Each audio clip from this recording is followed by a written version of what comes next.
সরকার বিচার সংস্কার এবং নির্বাচনের ম্যান্ডেট নিয়ে গঠিত হয়েছে।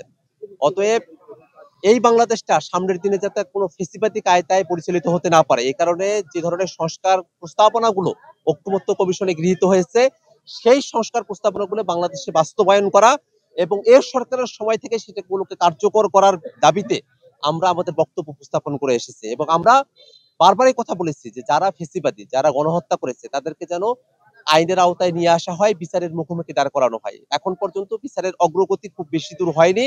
একটা মামলাতে সাক্ষ্য গ্রহণ শুরু হয়েছে, কিন্তু এখনো পর্যন্ত অসংখ্য গণহত্যাকারী, মানবতা বিরোধী অপরাধী, ফ্যাসিস্টের দোসরেরা তারা বাংলাদেশে তারা ঘুরে বেড়াচ্ছে, তারা বিদেশে পালিয়ে আসছে। সরকার এখনো পর্যন্ত বিদেশে যারা পালিয়েছে তাদেরকে দেশে ফিরিয়ে নিয়ে এসে বিচারের মুখোমুখি করার উদ্যোগ গ্রহণ করেনি।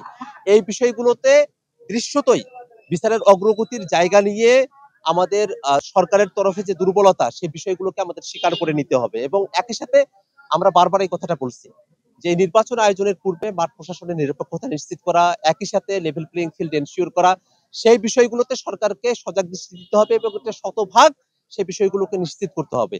আমরা বারবার বলছি যে টেবিলের আলোচনাতেই সংস্কারকে বাস্তবায়নের পথ এখনো খোলা রয়েছে।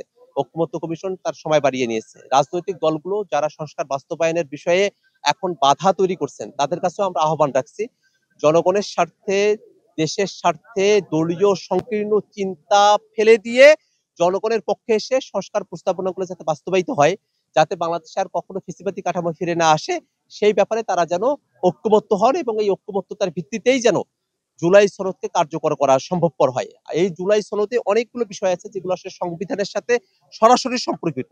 সেই বিষয়গুলো নতুন সংবিধানে যুক্ত করতে হলে আমাদের গণপরিষদ নির্বাচনের মধ্য দিয়েই সেখানে সমাধানে পৌঁছা সম্ভবপর।